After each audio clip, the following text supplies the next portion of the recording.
تقریب اس وقت زور و شور سے جاری تھی۔ وہ یہاں بطور مہمان خصوصی انوائٹ کیا گیا تھا، پورے بیچ کے ساتھ۔ چہرے پر سنجیدگی سجائے وہ اپنی آنکھوں کو تقریب پر جمائے ہوئے تھا، لیکن اس کا دل ساتھ بیٹھی میرو کی بچگانہ حرکتوں پر بری طرح دھڑک رہا تھا۔ وہ نہیں چاہتا تھا کہ یہاں کسی کو بھی اس بات کا شک گزرے۔ ایک بار پھر وہ نرمی سے اس کی جانب جھکی۔ میجر صاحب، اور کتنا یہاں بیٹھنا پڑے گا؟ اس نے شرارت سے آنکھوں کو مٹکاتے ہوئے پوچھا۔ خاموش ہو کر بیٹھو میرو، مجھے تنگ مت کرو۔ وہ ہلکا سا بڑبڑایا، لیکن نامحسوس طریقے سے۔ وہ نہیں چاہتا تھا کہ کوئی بھی اس کی جانب متوجہ ہو۔ پچھلے 1 گھنٹے سے میرو نے اس کی ناک میں دم کر رکھا تھا۔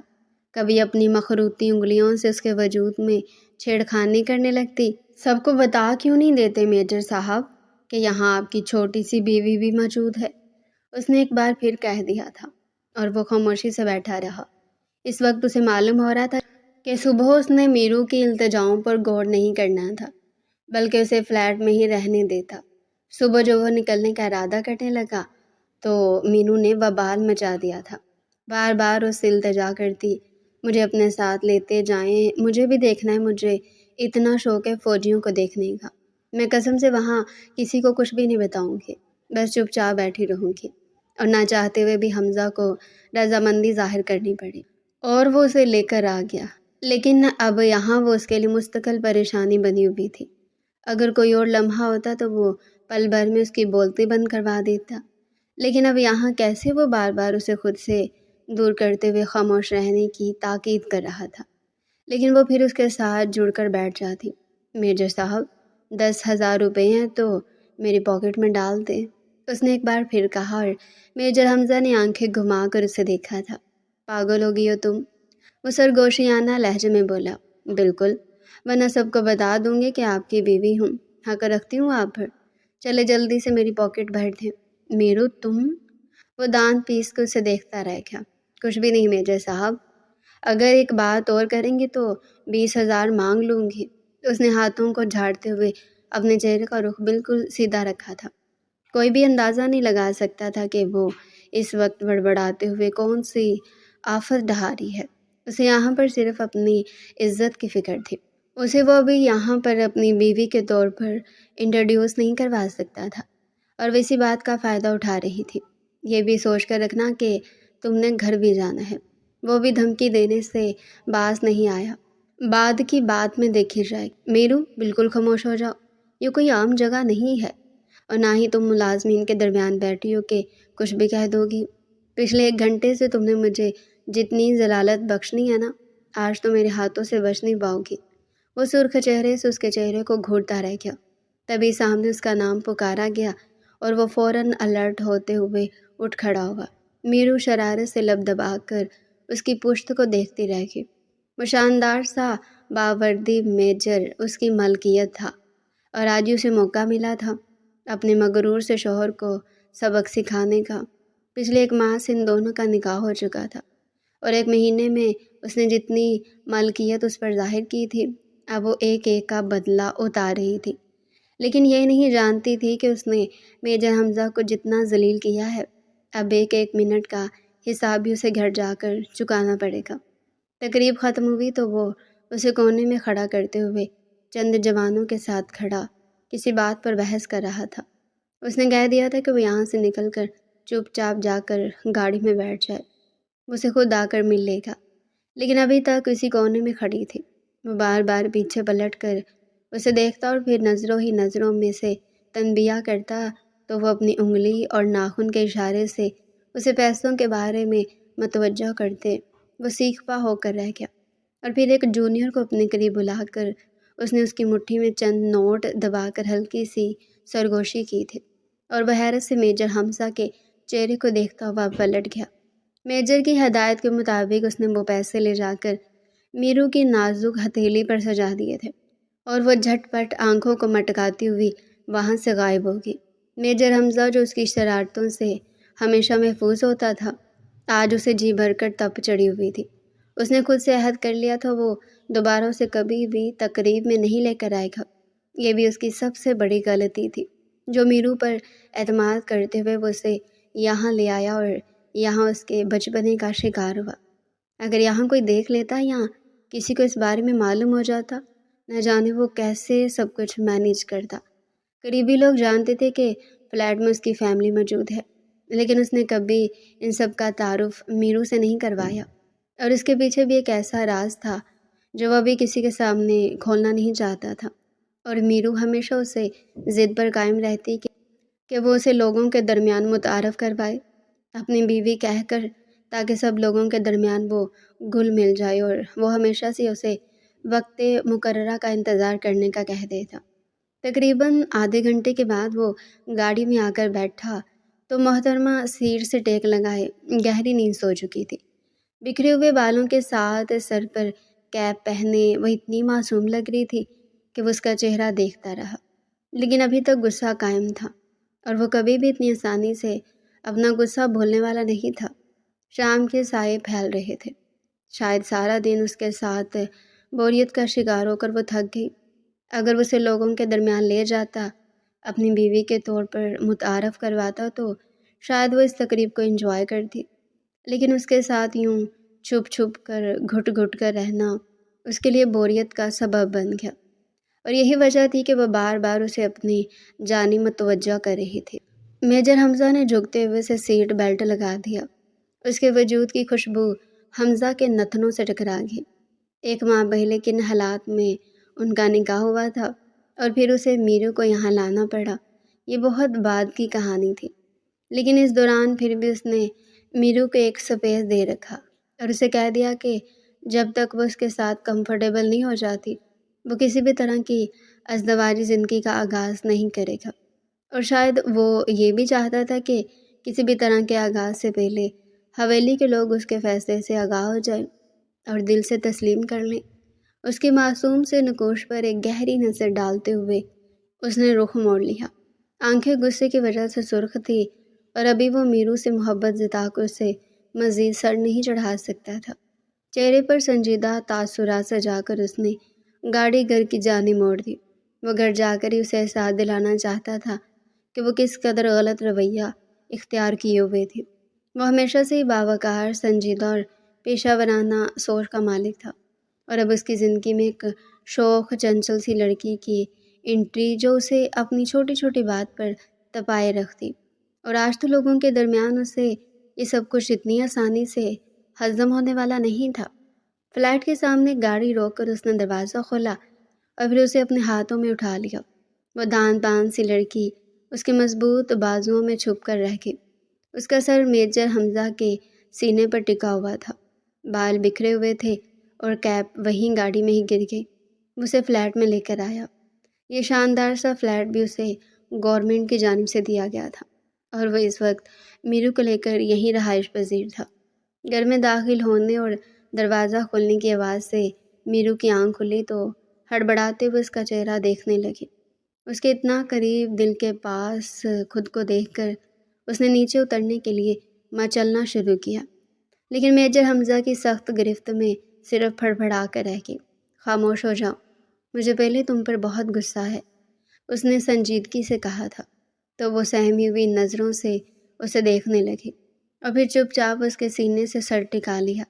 ادھر حمزہ نے اسے لاؤنج میں موجود صوفے پر بٹھا دیا اور خود کچن کی جانب بڑھا تھا۔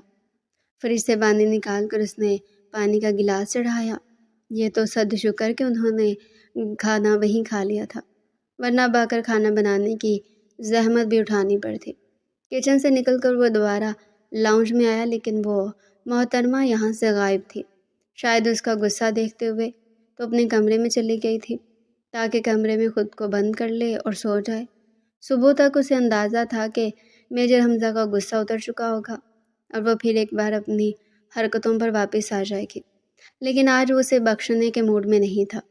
سب سے پہلے اپنے کمرے میں آ کر اس نے فریش ہو کر چینج کیا، اور پھر ریلیکس ہو کر اس نے ڈپلیکیٹ کی اٹھائی اور اس کے کمرے کی جانب چلا گیا۔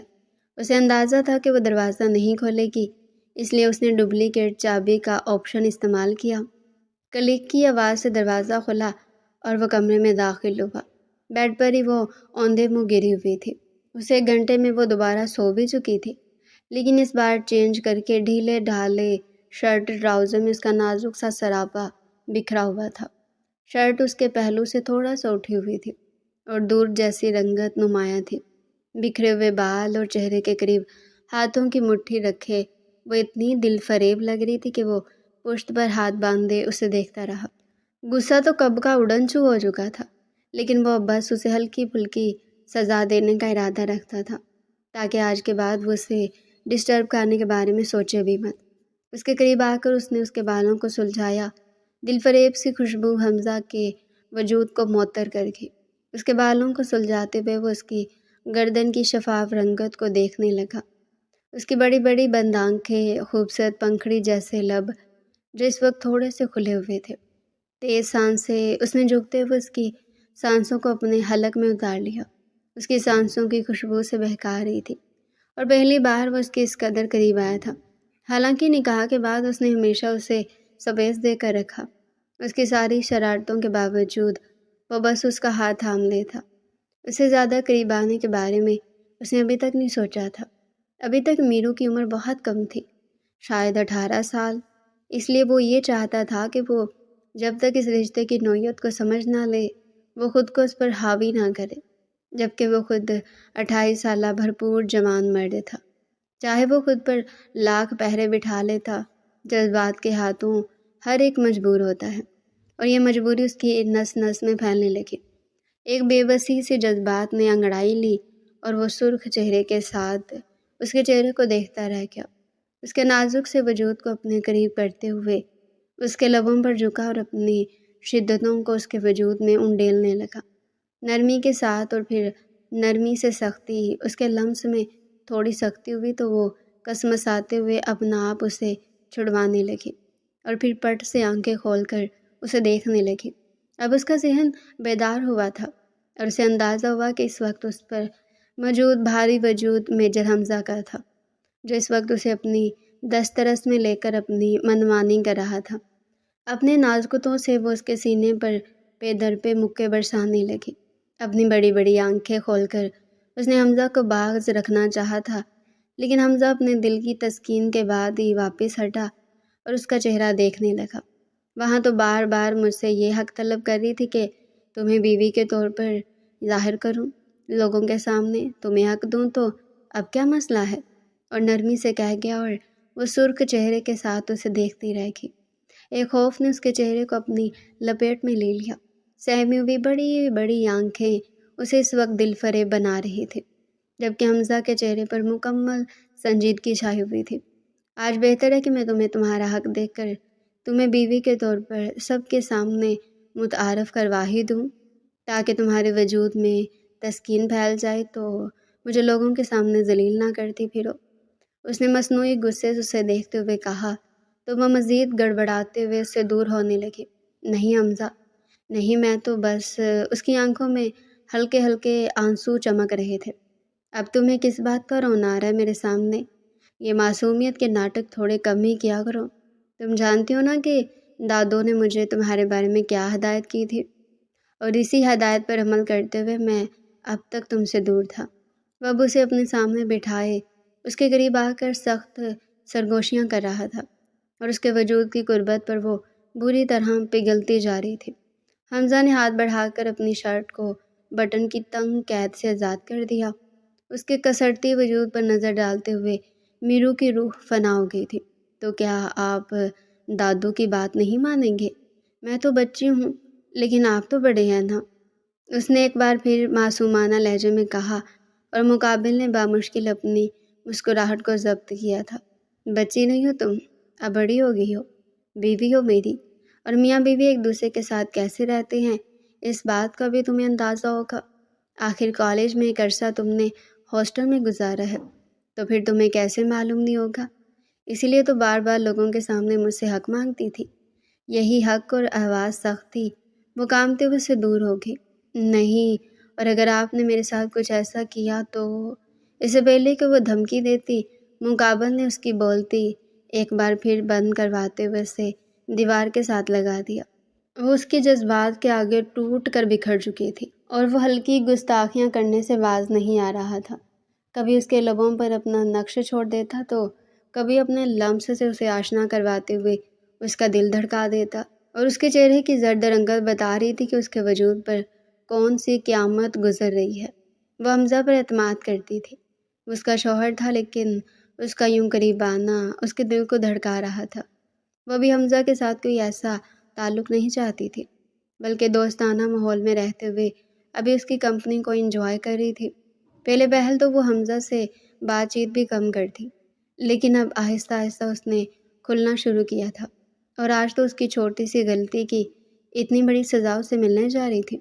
میں آج کے بعد ایسا نہیں کروں گی، میں قسم کھاتی ہوں آج کے بعد آپ کو کبھی تنگ نہیں کروں گی۔ اس نے بے ساختہ اپنے ہاتھ کانوں سے لگا لیا، اور حمزہ اس کی معصومانہ حرکت پر سلگ کر رہ گیا۔ 2 قدموں سے دور ہوتے ہوئے وہ دیر تک اس کے چہرے کو دیکھتا رہا۔ وہ ابھی بھی اپنے ہاتھوں کو اپنے کانوں پر رکھ کر ملتجی نظروں سے اسے دیکھ رہی تھی، اور اس لمحے وہ اسے اتنی پیاری لگی کہ اس نے جھکتے ہوئے اس کے رخساروں کو چھو لیا، اس کی نرمی پر رو پڑی۔ کتنے گندے ہیں آپ، مجھے یہاں رہنا ہی نہیں ہے، مجھے دادوں کے ساتھ چلے جانا چاہیے تھا۔ اور حمزہ نے اپنی انگلیاں اس کے لبوں پر سجا کر اسے خاموش کروا دیا۔ اب تم کچھ بھی نہیں کہو گی، بس آرام سے سو جانا ہے، آئی سمجھ؟ اور اگر اب تم نے مجھے لوگوں کے درمیان ذلیل کیا تو… اس نے اپنی بات کو دانستہ ادھورا چھوڑ دیا، جبکہ وہ بے اختیاری تیزی سے نفی میں سر ہلانے لگی۔ کبھی نہیں، کبھی بھی نہیں۔ اس نے ہار مان لی تھی، اور وہ مسکراتے ہوئے اس کے کمرے سے باہر نکل آیا۔ ابھی اس نے کمرے سے باہر قدم رکھا ہی تھا کہ اس نے فوری طور پر اپنے کمرے کو لاک کر لیا، اور وہ اس کی اس حرکت پر مسکرا کر رہ گیا۔ یہ لڑکی اس کی زندگی میں ایک ٹھنڈے ہوا کے جھونکے کی طرح تھی، ایک نرم ہوا کا پرسکون جھونکا جس نے اس کے وجود کو اپنی لپیٹ میں لے لیا۔ اسے آج بھی وہ دن اچھی طرح یاد تھا جب دادوں نے اسے کال کر کے ارجنٹلی بلایا تھا، اور اس نے 2 دن کی چھٹی لے لی۔ دادوں سے آبائی گاؤں جنی کے حویلی میں نہیں بلا رہے تھے، بلکہ شہر میں اس سے ملاقات کا ارادہ رکھتے تھے۔ سب کچھ ٹھیک تو ہے نا دادو؟ بابا کی ڈیتھ کے بعد سجاد صاحب نے اس کے سر پر ہاتھ رکھا، اور وہ ان کا بیٹا ہی بن کر رہ گیا۔ انہوں نے بھی اپنے بیٹے کی کمی حمزہ کے وجود سے پورا کرنا شروع کر دی۔ سب کچھ ٹھیک ہے، بس تم یہاں آ جاؤ سلیم کے گھر، کیونکہ میں یہاں تمہارا انتظار کر رہا ہوں۔ سلیم ان کا بھتیجا تھا، اور شہر میں اکثر دادو ان کے گھر آیا کرتے۔ جب بھی بزنس کے کسی بھی ایشو کو سولو کرنے کے لیے اس کے تایا ابو حویلی سے باہر آتے، تب سجاد صاحب ضد کر کے طبیعت میں خرابی کے باوجود سلیم صاحب کے پاس 2 دن رکنے کے لیے آتے، اور پھر سلیم صاحب انہیں خود ہی حویلی چھوڑ دیتے۔ سلیم ان کا بھتیجا تھا، ان کے بھائی کی اکلوتی اولاد، جس نے بیوی کی وفات کے بعد ایک عرصہ بیرون ملک گزارا، لیکن کاروبار میں آنے والے خسارے نے اسے مکمل طور پر مایوس کر دیا۔ اس کی ایک ہی بیٹی تھی میرال سلیم، اور میرال سلیم میں تو ان کی جان بستی تھی۔ اس روز اسے وہاں آ کر علم ہوا کہ دادو نے اسے کس سلسلے میں وہاں بلایا تھا۔ سلیم صاحب کی طبیعت دن بدن بگڑتی جا رہی تھی۔ انہوں نے اسے بتایا کہ سلیم پچھلے کچھ مہینوں سے کینسر میں مبتلا ہے، اور اسی بیماری سے نمٹنے کے لیے اس نے اپنی بیٹی کو بھی ہاسٹل میں چھوڑ دیا ہے، تاکہ وہ یہاں اسے بیمار دیکھ کر افسردہ نہ ہو جایا کرے۔ اس نے اس بیماری کے متعلق کسی کو بھی نہیں بتایا، اور جگر کے خطرناک کینسر نے اسے صرف 6 ماہ کے اندر اندر ہی ختم کر دیا۔ دادو بے حد اداس تھے۔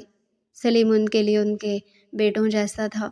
وہ بار بار اسے دکھ بھری نظروں سے دیکھتے ہوئے احساس دلا رہے تھے کہ کاش مجھے باپ سمجھ کر پہلے بتا دیا ہوتا۔ اور سلیم کے پاس مایوسی کے علاوہ کچھ نہیں تھا۔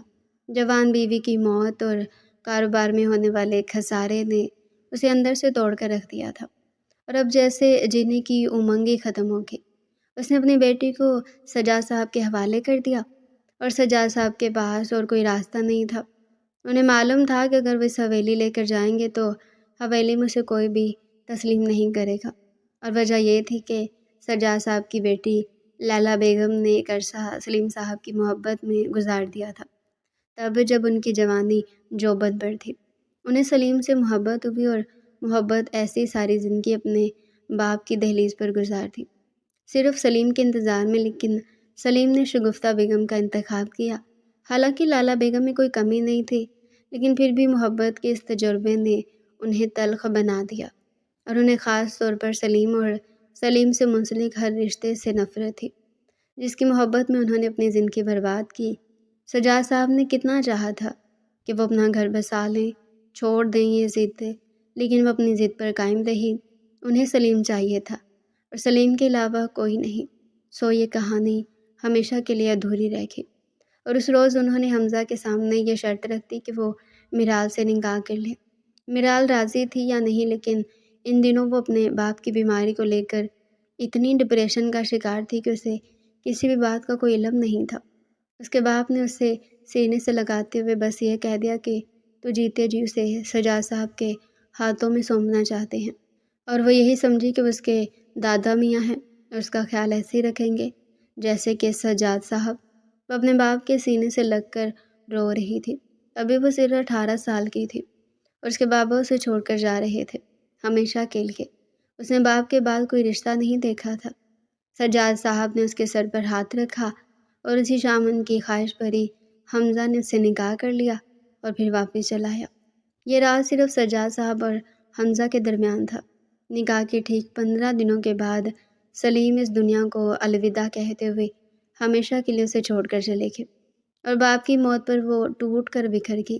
حویلی کے لوگوں نے بھی شرکت کی تھی۔ سجاد صاحب نے ساری رسومات کو نبھایا، لیلا بیگم کے علاوہ سب لوگ شریک ہوئے، لیکن میرال ٹوٹ کر بکھر چکی تھی۔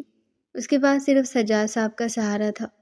سجاد صاحب چند دن اس کے پاس رکے اور پھر حویلی والوں کے سامنے یہ ظاہر کیا کہ انہوں نے میرال کو ہاسٹل میں شفٹ کر دیا ہے۔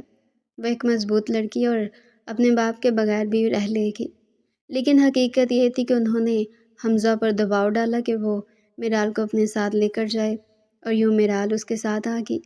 اس کے پاس یہاں رہائش کا انتظام تھا، سو حویلی والوں سے ابھی تک اس نکاح کو مخفی رکھا گیا۔ اپنے باپ کی موت کے دکھ میں ڈوبی ہوئی وہ بہت کمگو اور سنجیدہ سی لگتی تھی۔ اسے جیسے زیادہ باتیں کرنا نہیں آتی، بس روندی سی معصوم سی لڑکی۔ چند دن تو وہ خود بھی عجیب سی تذبذب کا شکار رہا اور پھر اسے اپنی جانب مائل کرنا شروع کر دیا۔ اس نے اس رشتے کی شروعات ایک دوست کی حیثیت سے کی تھی اور آہستہ آہستہ وہ اسے زندگی کی جانب راغب کرنے میں کامیاب ہو گیا۔ جہاں ان کی رہائش تھی ان کا گاؤں یعنی کہ حویلی یہاں سے 1.5 گھنٹے کی مسافت پر تھی، اور وہ ایک ہفتے کے بعد حویلی کا چکر لگا لیتا۔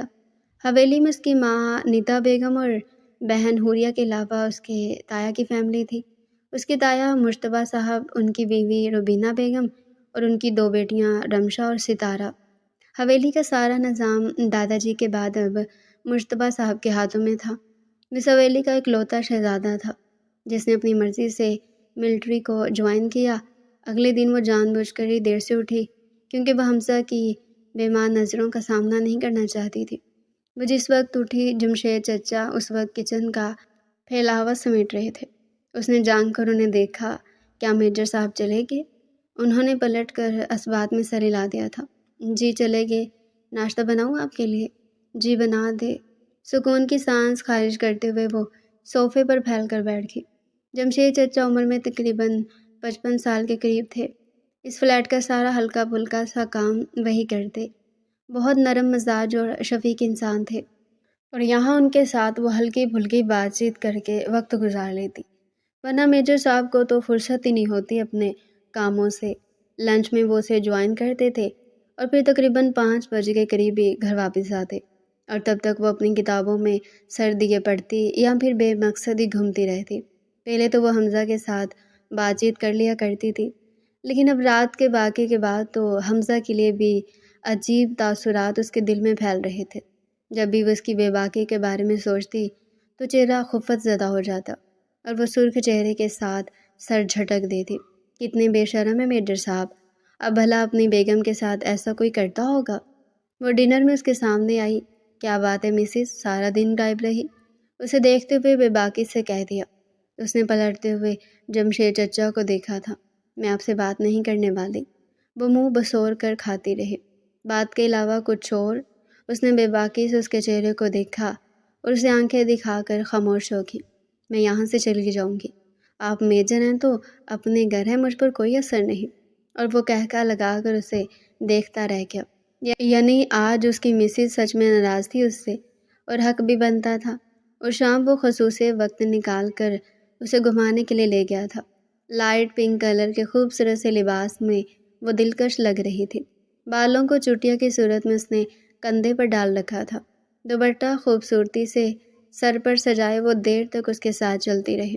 اس نے کبھی نہیں سوچا تھا بابا کے بعد کوئی شخص اس کے لیے لازم و ملزوم بن جائے گا، اور یہ حقیقت تھی۔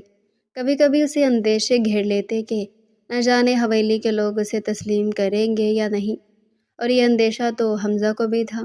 اس لیے وہ مقررہ وقت کے انتظار میں رہتا، جبکہ اس کی نسبت میرو بہت جلد باز لڑکی تھی۔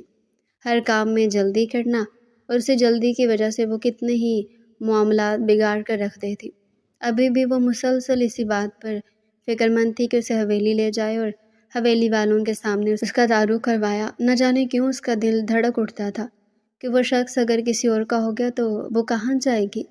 بابا کے بعد حمزہ کو کھونے کا وہ تصور بھی نہیں کر سکتی تھی۔ اس نے دلکشی سے مسکراتے ہوئے اس کے ہاتھوں میں گجرے پہنا دیے۔ اس کے چہرے سے سنہری کرنیں پھوٹ پڑی۔ اپنے ہاتھوں سے اسے گجرے پہنانے کے بعد حمزہ نے اس کی ہتھیلی پر اپنے لب سجا دیے تھے۔ تمہارے ہاتھ بہت خوبصورت ہیں، جانتی ہو کیوں؟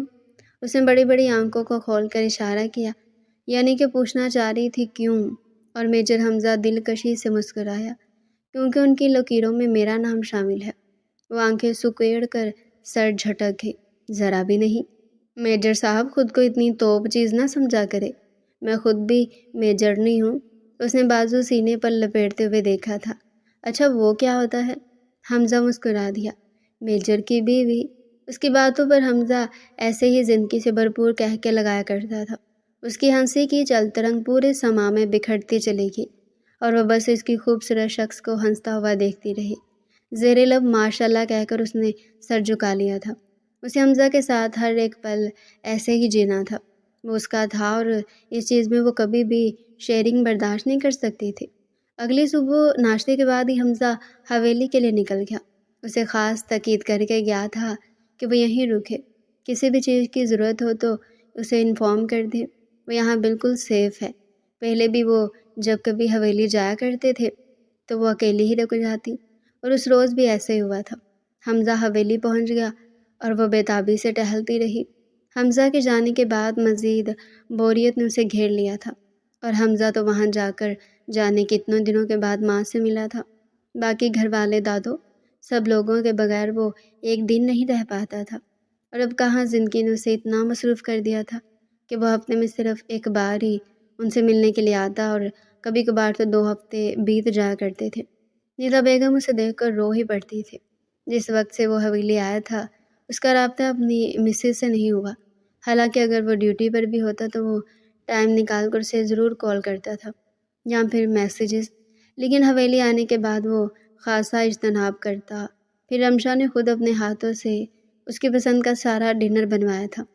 کزنز کے درمیان بھی اچھی انڈرسٹینڈنگ تھی، اور ان میں ہنگامہ خیزی ہوتی رہتی۔ ایسا نہیں تھا کہ وہ حویلی آنے کے بعد انہیں فراموش کر چکا تھا، لیکن یہ سچ تھا کہ وہ حویلی آ کر صرف ان لوگوں کو ہی ٹائم دے رہا تھا۔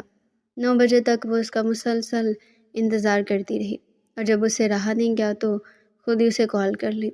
اس وقت وہ ریتا بیگم کے پاس بیٹھا باتیں کر رہا تھا۔ اس نے ایک بار اس کی کال کاٹ دی۔ میرو نے دوبارہ کال کی، اور اس نے نیتا بیگم کی بات سے معذرت کرتے ہوئے اس کی کال کو اٹینڈ کیا تھا۔ اس نے موبائل کان سے لگا لیا۔ نیتا بیگم اس کے بالکل قریب بیٹھی تھی۔ میں تم سے بعد میں بات کرتا ہوں، تھوڑا رک جاؤ۔ اسے یوں لگا جیسے نیتا بیگم اسے جانچتی ہوئی نظروں سے دیکھ رہی ہے۔ اس نے فوراً موبائل پاکٹ میں ڈال لیا، لیکن وہ کال کاٹنا بھولا تھا۔ کون ہے؟ کوئی ضروری بات ہے تو کر لو۔ نہیں امی، کوئی ضروری بات نہیں، آپ بتائیں کیا کہہ رہی تھی؟ دوسری جانب میرو ابھی تک موبائل کان سے لگا کر کھڑی تھی۔ میں یہ چاہ رہی تھی کہ اب اپنے بارے میں سوچو تاکہ تمہارے ساتھ ساتھ حوریہ کا بھی نمبر آ جائے۔ اس نے نرمی سے اس کے ہاتھوں کو تھام لیا۔ میں پہلے حوریہ کی شادی کرنا چاہتا ہوں، اور ویسے بھی اس میں مشکل کیا ہے؟ حوریہ کی منگنی ہو چکی ہے، پہلے اسے اپنے گھر کا کر لیتی ہوں اور اس کے بعد میں اپنے لیے سوچ لوں گا۔ میرو نے بے تابی سے لب کاٹے۔ شاید حویلی میں اس کے رشتے کی بات چل رہی تھی، اور یہی بات اسے اندیشوں میں مبتلا رکھتی۔ اس کا تو پورا وجود سماعت بن گیا۔ نہیں، میری بہت خواہش ہے کہ میں سب سے پہلے تمہاری شادی دیکھوں گی۔ اس حویلی میں اگر میں سیرا سجاؤں گی تو وہ تم ہوگے، کیونکہ تم اس حویلی کے بڑے بیٹے ہو۔ اور دیکھو نا، اب تو رمشا بھی گریجویشن کمپلیٹ کر چکی ہے، تمہارا انتظار کر رہی ہے وہ اب انہیں کیا کہتا۔ رمشا کے نام پر میرو کا دل دھڑک اٹھا۔ اسے اندیشہ تھا کہ حویلی میں ہو سکتا ہے اس کے رمشا کے ساتھ بات پکی ہو، اور ویسے بھی وہ کتنی بار رمشا کا ذکر کر چکا تھا۔ وہی جلد بازی اس کے دل کی دھڑکن تیز ہو گئی، ہاتھ ہلکے ہلکے کپ کپانے لگے تھے۔ اس کا بس نہیں چل رہا تھا کہ وہ ابھی اسی وقت جا کر ان دونوں کے درمیان بیٹھ جائے اور چیخ کر انہیں بتائے کہ وہ کسی کا بھی نہیں ہو سکتا، وہ صرف اس کا ہے اور اسی کا ہی رہے گا۔ کسی کو بھی میرا انتظار نہیں کرنا چاہیے۔ میں آپ کو پہلے بھی بتا چکا کہ میں حویلی میں یہ رشتے نہیں ہونے دوں گا۔ آپ جانتی تو ہیں میں اس چیز کے خلاف ہوں۔ اس نے ہلکا سا انکار کیا تھا اور میرو نے سرخ ہوتے ہوئے موبائل دور پھینک دیا۔ وہ بتا بھی تو سکتا تھا کہ اس کا نکاح ہو چکا ہے، یہ اچھا موقع تھا اگر وہ بتا دیتا، لیکن وہ بھی ٹال مٹول سے کام لے رہا تھا۔ اسے یقین ہو چکا تھا کہ بس ہمدردی کے ناطے اس کے ساتھ تعلق قائم کیا گیا ہے، اور اب اسے اپنے لیے کوئی راہ خود ہی نکالنی تھی۔ اسے موبائل ہی آف کر دیا۔ کمرے میں جانے کے بعد حمزہ متواتر سے کالز میسیجز کرتا رہا، لیکن اس نے کسی کال کا جواب نہیں دیا تھا۔ اگلی صبح اس نے وہ فیصلہ کر لیا جو رات بھر کی بےتابی کا ثمر تھا۔ وہ رات بھر بےتاب رہی، نیند اس کی آنکھوں سے غائب رہی، اور اب اسے خود کو وہ مقام دلوانا تھا۔ حمزہ اسے کب تک وعدوں میں پھنسائے رکھتا، اور اس روز اس نے وہ بڑا قدم اٹھایا جس کے بارے میں کسی نے بھی نہیں سوچا تھا۔ اس روز وہ اس کے فلیٹ سے نکل آئی۔ اپنی معمولی پیکنگ کرنے کے بعد اس نے ٹیکسی بک کی، اور اس کا اسے بھلے ہی متعارف نہ کروائے لیکن وہ خود کو خود متعارف کروائے گی۔ سب کے سامنے جا کر کہہ دے گی کہ وہ مسز حمزہ حسن ہے، اور کسی کا حق نہیں بنتا کہ کوئی بھی اسے رمشا کے ساتھ منسلک کرے۔ ورنہ کیا ہوگا اگر کل اس کی ماں اسے زبردستی رمشا کے ساتھ منسلک کرتے ہوئے ان کے درمیان رشتہ بنا دیں گی، تو وہ کیا اس کی دوسری بیوی بن کر رہ جائے گی جو ساری زندگی اس بے نام سے فلیٹ میں گزار دے گی۔ وہ پورے راستے شدت سے روتی رہی، چاہے میرے ساتھ جو بھی ہوگا میجر صاحب، لیکن میں اب آپ سے دور نہیں رہوں گی، میں حویلی میں رہوں گی، اپنے نام اور مقام کی پہچان کروا کر۔ بابا کے ساتھ وہ پہلے بھی اس حویلی میں آ چکی تھی، لیکن اب اس کا مقام الگ تھا۔ حویلی کا ماحول پرسکون تھا، لیکن اب کچھ ہی دیر کے بعد ہی اس سکون میں انتشار برپا ہونے والا تھا۔ کوئی نہیں جانتا تھا کہ کیا ہوگا۔ وہ داخلی دروازے سے اندر داخل ہوئی۔ سب لوگ لاؤنج میں موجود تھے۔ وہ دادو اور مشتبہ صاحب کے ساتھ کسی ضروری بات کو ڈسکس کر رہا تھا جب داخلی دروازے سے اسے آتا ہوا دیکھ کر وہی ساکت رہ گیا۔ اس کی نظر اس کے وجود پر جم گئی تھی۔ ایک پل کے لیے اسے یوں معلوم ہوا جیسے وہ گمان میں کھڑی ہے، لیکن اگلے پل وہ حقیقت تھی اور قدم بڑھاتے ہوئے اس کی جانب آ رہی تھی۔ سب لوگ اسے حیرت بھری نظروں سے دیکھ رہے تھے، اور حمزہ اٹھ کھڑا ہوا۔ اس نے پلٹ کر ایک نظر دادو کو دیکھا تھا، جن کے چہرے پر بھی عجیب سے تاثرات چھا گئے۔ وہ چند قدم کے فاصلے پر کھڑی نرمی سے سلام کر رہی تھی۔ رمشا سب سے پہلے ہوش میں آئی۔ اس نے اس وقت لائٹ گرے کلر کی مغربی طرز کی فراک پہن رکھی تھی، جس کے اوپر چھوٹی سی الگ بنائی گئی کرتی اسے مزید اٹریکٹیو لک دے رہی تھی۔ سکارف کو دوپٹے کی صورت میں لپیٹے اس کی نظر اس وقت سامنے کھڑے حمزہ پر جمی ہوئی تھی۔ سلیم چچا کی بیٹی۔ حویلی کے لوگ اسے جانتے تھے۔ حمزہ کو یہ تعارف اچھا لگا، لیکن وہ پھر بھی ساکت اس کے لبوں کو دیکھ رہا تھا، جس نے ایک پل میں ہی رمشا کو ناگواری سے دیکھا۔ جی، سلیم چچا کی بیٹی اور مسز حمزہ حسن۔ سب کچھ ساکت رہ گیا۔ ان کے منہ کھلے کے کھلے رہ گئے۔ وہ سب لوگ اٹھ کھڑے ہوئے تھے۔ وہ قدم بڑھا کر ان کے قریب چلی آئی۔ دادو کے سامنے اس نے سر جھکایا تھا تو انہوں نے اپنا ہاتھ اٹھا کر اس کے سر پر رکھ دیا۔ واٹ؟ کیا کہا ہے ابھی تم نے؟ رمشا ایک قدم اٹھا کر اس کے قریب چلی آئی۔ وہ حمزہ کو دیکھتی رہ گئی۔ وہی جو آپ نے سنا ہے مسز حمزہ حسن، حمزہ کی بیوی ہوں میں۔ وہی ہوا تھا جس کا ڈر تھا۔ اس کی جلد بازی نے سارا کام خراب کر دیا۔ لیلا بیگم کی نظر تو اس کے نوکوش پر ٹکی تھی۔ ندا بیگم تو ہتھے سے اکھڑ گئی۔ انہوں نے تلخ نظروں سے حمزہ کو دیکھا تھا اور اپنے کمرے میں چلی گئی۔ اسے سب کچھ برداشت تھا، ماں کی آنکھوں میں بدگمانی نہیں۔ حمزہ اسے دیکھتا رہ گیا، جو بھری بھری آنکھوں سے اسے دیکھ رہی تھی۔ مجھے تم سے یہ امید نہیں تھی، سب لوگوں کی سوالیہ نظریں، سوالات اس پر اٹھائے گئے، الزامات اور ماں کی بدگمانی۔ وہ لوگ افسوس سے گھرے ہوئے تھے۔ اس نے ملازمہ کو اشارہ کیا کہ اسے حمزہ کے کمرے میں لے جایا جائے۔ وہ نہیں چاہتا تھا وہ یہاں کھڑی ہو کر مزید گوہر فشانیاں کرے یا ان لوگوں کی تلخ باتوں کو برداشت کرے جو ابھی بھی اتنا بڑا معرکہ سر کرنے کے بعد بھی رو رہی تھی۔ نہیں، یہ کیسے تمہارے کمرے میں جا سکتی حمزہ؟ رمشا سب سے پہلے ہوش میں آئی اور اس نے آگے بڑھ کر اس کا بازو پکڑ لیا تھا۔ حمزہ نے اس کے بازو کو نرمی سے آزاد کروا دیا۔ یہ میری بیوی اور میرے کمرے میں جائے گی۔ رمشا تم ریلیکس کرو، تمہیں اس معاملے میں مداخلت کا کوئی حق نہیں ہے، اس نے کہہ دیا تھا۔ اور رمشا تو زلزلوں کی زد میں کھڑی تھی۔ وہ سب لوگ کیسے اس کی بات پر یقین کر سکتے تھے؟ یہ تم کیا کہہ رہے ہو؟ مشتبہ حسن نے پہلی بار مداخلت کی۔ دیکھ لیا آپ نے، یہی انجام ہونا تھا۔ اگر اس بغاوت کو پہلے روز ہی کچل دیتے تو آج یہ دن نہ دیکھنا پڑتا۔ ان کی بیوی بھی بھڑکتے ہوئے رمشا کا ہاتھ تھام کر کمرے میں چلی گئی۔ وہ بے بس دادوں کو دیکھتا رہ گیا جو خود بھی عجیب سی کیفیت کا شکار تھے۔ یہ سچ تھا کہ اسے ایک نہ ایک دن تو بہو کے روپ میں متعارف کروانا تھا، لیکن اتنا جلدی؟ کیونکہ دادوں نے اسے کہہ رکھا تھا کہ گھر والوں کے اعتماد کو جیت لینے کے بعد ہی اسے اس حویلی میں لایا جائے گا، کیونکہ اس کے بغیر حویلی میں اسے کوئی بھی ٹکنے نہیں دے گا۔ اور یہ بھی ایک حقیقت تھی۔ میں ہر حال میں امی کو بتانا چاہتا ہوں، میں ان کی آنکھوں میں آنسو نہیں دیکھ سکتا۔ دادوں کا ہاتھ پکڑ کر وہ ندا بیگم کے کمرے میں لے کر آیا تھا جو بیڈ پر بیٹھی عجیب سے دکھ میں مبتلا تھی۔ اسے دیکھ کر منہ پھیر گئی۔ وہ آگے بڑھ کر ان کے قدموں میں بیٹھ گیا۔ انہوں نے ایک تھپڑ اس کے چہرے پر رسید کر دیا تھا۔ جاؤ حمزہ، میں تم سے بات نہیں کرتی۔ شاید زندگی میں پہلی بار اس نے ماں کا غصہ دیکھا تھا۔ وہ سمجھ رہی تھی کہ شاید وہ دادوں کو لے کر آیا سفارش کے لیے۔ ابا جی، آپ کچھ نہیں کہیں گے؟ انہوں نے کھڑے کھڑے ہی انہیں منع کر دیا۔ یہ سب کچھ میرا کیا دھرا ہے، اس میں حمزہ کو کوئی قصور نہیں۔ وہ حیرت زدہ رہ گئی۔ ابا جی، ان کے لبوں نے حیرت بھری سرگوشی کی تھی۔ اس وقت یہ ضروری تھا۔ اگر میں یہ قدم نہ اٹھاتا تو شاید ساری زندگی گلٹ میں رہ جاتا۔ یہ بس انسانیت کے ناطے اٹھایا گیا قدم تھا۔ وہ بچی یتیم ہے اور بے گھر ہو کر رہ جاتی۔ اگر مجھے بتا دیتے تو شاید میں آپ کا ساتھ دیتی، انکار نہ کرتی۔ ابا جی مجھ پر اتنا بھروسہ تو کر سکتے تھے۔ وہ دکھ میں مبتلا تھی۔ حمزہ کا دل ماں کو دیکھ کر ٹوٹ چکا تھا۔ میں جانتا ہوں اس حویلی میں تم میری بہو سے زیادہ میری بیٹی کے درجے پر فائز ہو۔ اسے بہو کے روپ میں ایک موقع دے کر تو دیکھو۔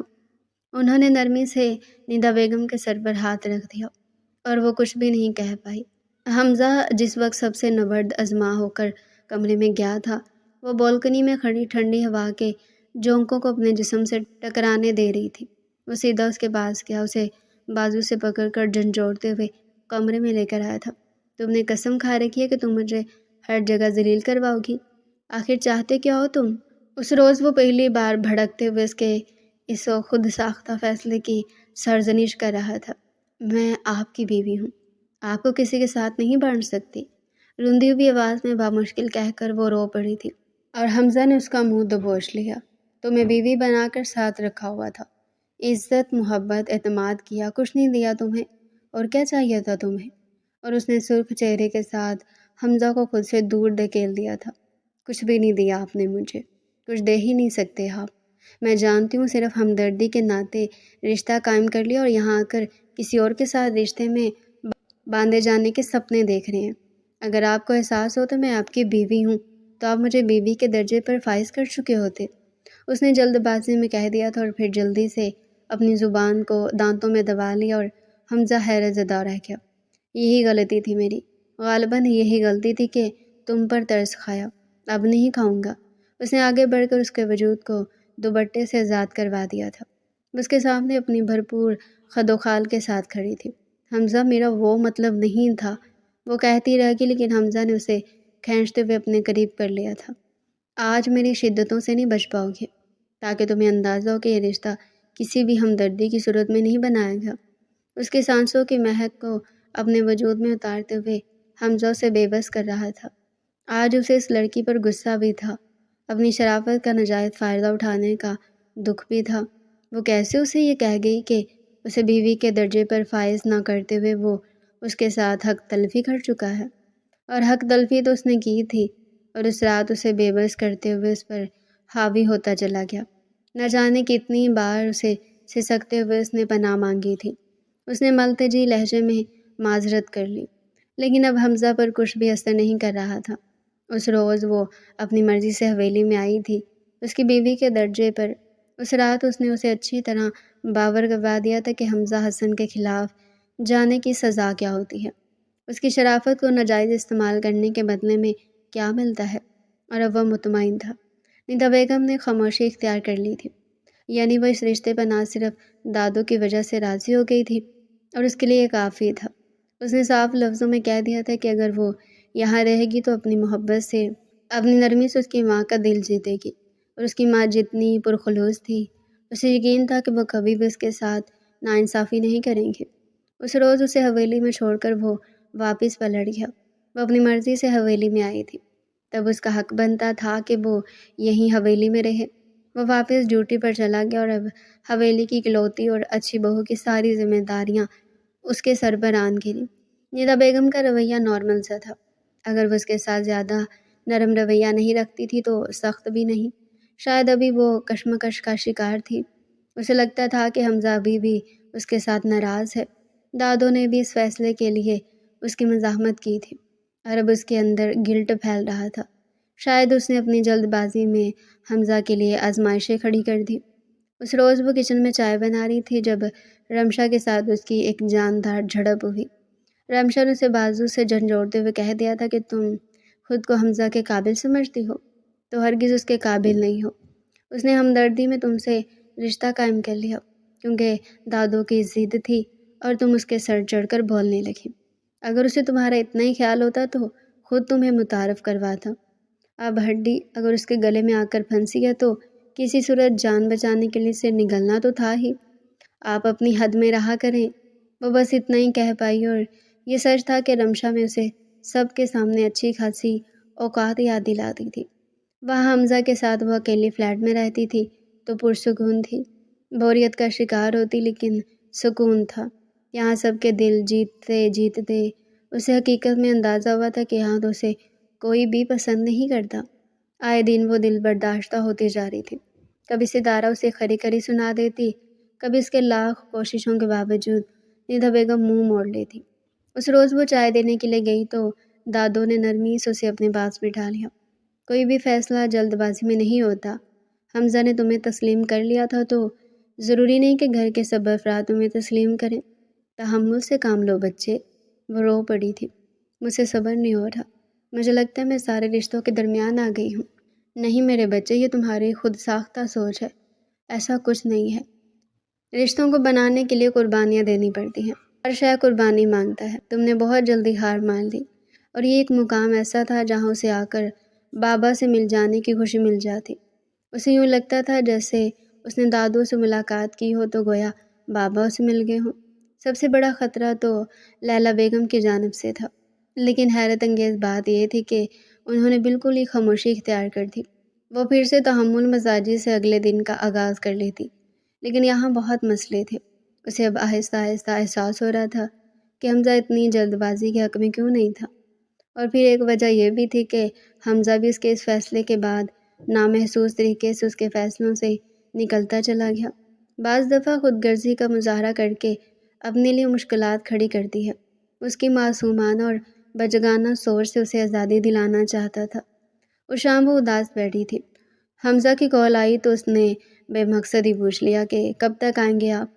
حمزہ نے شوق لہجے میں کہہ دیا، جب تم چاہو۔ پہل تو ہر ہفتے ہی حویلی میں چکر لگ جایا کرتا تھا، لیکن جب سے میں حویلی میں آئی ہوں ایک ماں ہونے کو آیا اور آپ کو ٹائم ہی نہیں مل رہا۔ اس نے شکوہ کیا تھا۔ میں نے تمہیں بتایا تھا نا کہ ایک ضروری مشن کی وجہ سے لیٹ ہوں۔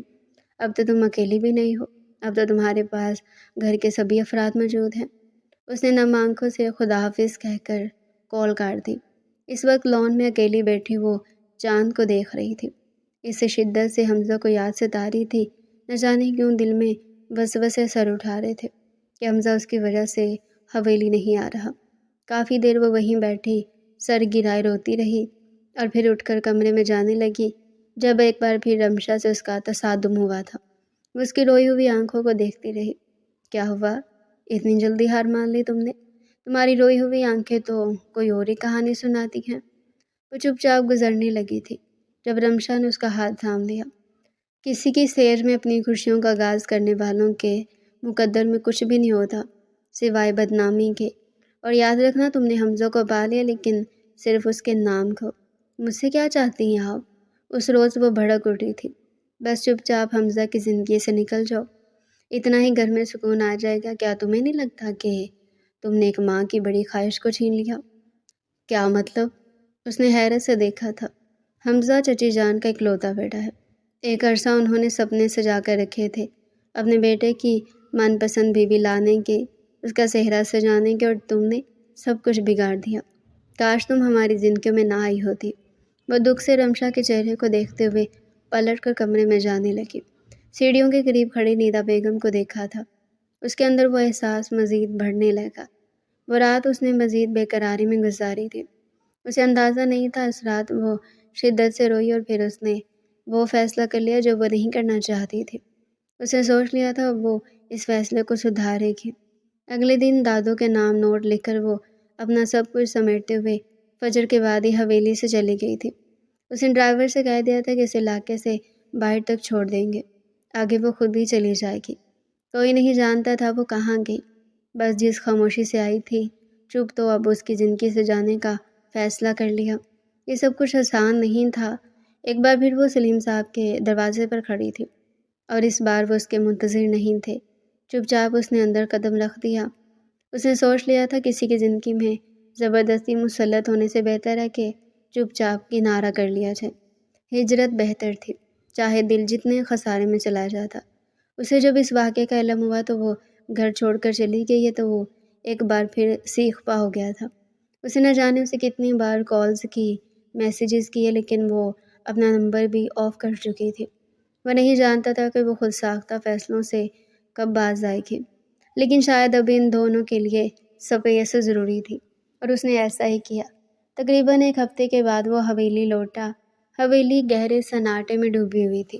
اس رات وہ کمرہ اسے خاموش لگ رہا تھا۔ خاموشی اسے کاٹتی رہی۔ اسے واپس لے آؤ کیونکہ تم اس کے بغیر نامکمل ہو۔ نیدا بیگم نے نرمی سے اس کے کاندھے پر ہاتھ رکھا تھا۔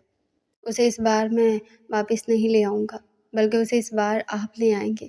اگر آپ کا دل رضامند ہو تو وہ ان کے ساتھ 1 مہینہ رہ کر گئی تھی۔ وہ اس کی فطرت سے بہت اچھی طرح واقف ہو چکی تھی۔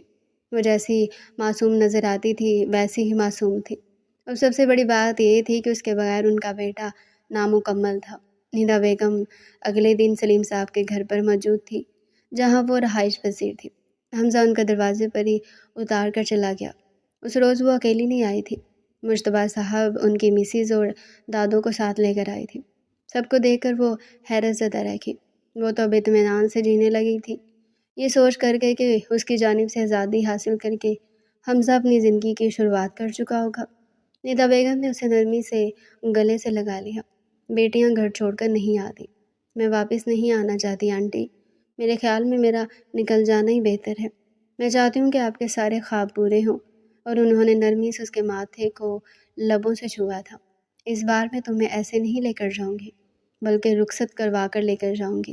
اور پھر ایسا ہی ہوا۔ اگلے 10 دنوں کے اندر انہوں نے ایک شاندار ریسیپشن رکھا۔ کسی کو کیا اعتراض تھا؟ انہیں کوئی فرق نہیں پڑتا تھا۔ ان کے لیے اپنے بچوں کی خوشی بے حد عزیز تھی، اور انہوں نے میرو کو بھی یہی سمجھایا تھا۔ وہ کب تک دوسروں کے سہارے زندگی گزارنے کا تصور لیے بیٹھی رہے گی؟ سارے رسومات مکمل ہوئی۔ حمزہ نے پھر بھی اس کے ساتھ کوئی رابطہ نہیں کیا۔ اس کی جانب سے اس کی خالہ، کزنز اور باقی سب شامل ہوئے تھے۔ اس دن باقاعدہ وہ دلہن کے روپ میں رخصت ہو کر اس کے گھر آئی تھی، اور اسی جوڑے میں وہ اس دلکش دلہن کو دیکھتا رہ گیا۔ اس کے واپس آ جانے سے گویا اس کمرے کی رونق واپس آ گئی تھی۔ کمرہ سرخ گلابوں سے سجایا گیا تھا اور حقیقتاً غضب ڈھا رہے تھا۔ تمہارے لیے سب کچھ آسان کیوں ہوتا ہے؟ وہ بےتابی سے اس کے چہرے پر جھکا اس کی آنکھوں میں دیکھتے ہوئے پوچھ رہا تھا، اتنا قریب کہ اس کے علاوہ میرو کے لبوں سے ٹکرا رہے تھے۔ وہ بس چپ چاپ اس کی آنکھوں میں دیکھتی رہی۔ خود ہی زندگی میں آنے کا فیصلہ کر لیا اور خود ہی زندگی سے چلے جانے کا فیصلہ کر لیا؟ کیوں؟ میجر صاحب، مجھے لگا تھا کہ… اور حمزہ نے اس کے لبوں کو نرمی سے چھوتے ہوئے اس کی بولتی بند کروا دی۔ ہر بار ایسا نہیں ہوتا جیسا تمہیں لگتا ہے۔ تم نے میرے دل میں جھانک کر دیکھا ہے میں نے تمہارے بغیر یہ دن کیسے گزارے؟ بہت معذرت، میں آپ کے بارے میں ایسا نہیں کہہ سکتی۔ وہ نرمی سے مسکراتے ہوئے سے دور ہو گئے۔ وہ حیرت سے اس کا چہرہ دیکھتا رہ گیا تھا۔ کیا مطلب تم نے مجھے مس نہیں کیا؟ بالکل نہیں۔ وہ مسلسل سرخ چہرے کے ساتھ مسکراہٹ دبا رہی تھی۔ پوچھ سکتا ہوں کیوں؟ وہ اچھا خاصا غصے میں، کیونکہ میرے وجود میں میجر حمزہ کی کاپی موجود تھی۔ یہ ایک نیا دھچکا تھا، وہ کتنے لمحے بول ہی نہیں پایا، اور پھر اس کا رخ اپنی جانب موڑ کر اسے اپنے سینے میں بھینچ لیا۔ تم نے اتنی بڑی خبر کو مجھ سے چھپائے رکھا؟ وہ بے تابی سے اسے دیکھتے ہوئے پوچھ رہا تھا۔ میں نے سب سے پہلے آپ کو بتانے کا فیصلہ کیا، اور نرمی سے کہہ کے، تم سوچ بھی نہیں سکتی تم نے مجھے کتنی بڑی خوشی دے دی ہے۔ خوشی اس کے چہرے سے پھوٹ رہی تھی۔ وعدہ کرے میجر صاحب کہ سب سے زیادہ محبت تو میں ہی لوں گی آپ سے۔ آپ جانتے ہیں کہ میں کسی کو شریک نہیں کر سکتی، اس نے کہہ دیا، اور وہ مسکراتے ہوئے اس کا چہرہ دیکھتا رہ گیا۔ ایک تو وہ اتنی حسین لگ رہی تھی، اور پھر اس قدر بڑی خوشخبری، وہ سرشار تھا، اسے دیکھ رہا تھا۔ نرمی سے اس کے لبوں کو اپنے لبوں سے جوڑتے ہوئے اس کے سارے شکووں کو دور کرتا چلا گیا۔ اس روز اسے اپنے قریب کرتے ہوئے اس نے جتلایا تھا کہ کچھ رشتوں کے لیے قربانیاں دینی پڑتی ہیں۔ بعض اوقات انسان کو وقتی طور پر خاموشی اختیار کرنا پڑتی ہے۔ اس کے وجود کو جیولری سے آزاد کرتے ہوئے اس کو اپنے لمس سے آشنا کروا رہا تھا، اور وہ بھی بے تاب تھی اس کی محبت میں ڈوب جانے کے لیے۔ اس نے سوچ لیا تھا کہ اب زندگی میں جتنی بھی رکاوٹیں آئیں گی، اسے اپنے میجر کے ساتھ ہی کھڑا رہنا ہے، اس کا ساتھ چھوڑ کر مشکلات سے بھاگ کر نہیں جانا۔ رہی بات رمشا کی، تو وہ اس کے مقدر میں نہیں تھا، اس نے کسی کے حق پر ڈاکہ نہیں ڈالا۔ میں آپ سے بہت محبت کرتی ہوں، اتنی محبت کہ کوئی بھی آپ سے نہیں کر سکتا۔ اس روز وہ اقرار کر گئی۔ اور تمہیں ہر بار یہ لگتا ہے کہ میں تم سے محبت نہیں کرتا؟ وہ دلکشی سے مسکرا دیا۔ لیکن میں وعدہ کرتا ہوں تمہیں کبھی اپنے کسی بھی انداز سے باور نہیں کرواؤں گا کہ تم میرے لیے قیمتی نہیں ہو۔ تم میرے لیے بہت قیمتی ہو۔ تمہارا احساس، تمہارا وجود، تمہاری محبت، تمہارا سب کچھ۔ وہ کہہ گیا اور وہ مسکراتی رہ گئی۔ ہونی بھی چاہیے، آخر میجر نہیں ہوں آپ کی۔ اور وہ اس کے ماتھے کو لبوں سے چھوتے ہوئے نم آنکھوں سے سرشار کھڑا تھا۔ رشتے مقدر میں خدا کی جانب سے جڑ جاتے ہیں، اور اس کے لیے یہ رشتہ سچ میں بڑی اہمیت کا حامل تھا۔ تو ڈیئر ریڈر، یہ تھا آج کا پیارا سا انٹرسٹنگ ناول۔ مزید ایسے ہی مزے کے ناول ہمارے چینل پر ڈیلی سننے کے لیے چینل کو سبسکرائب کریں، ویڈیو کو لائک کریں، اور کمنٹ سیکشن میں اپنی رائے لازمی دیں۔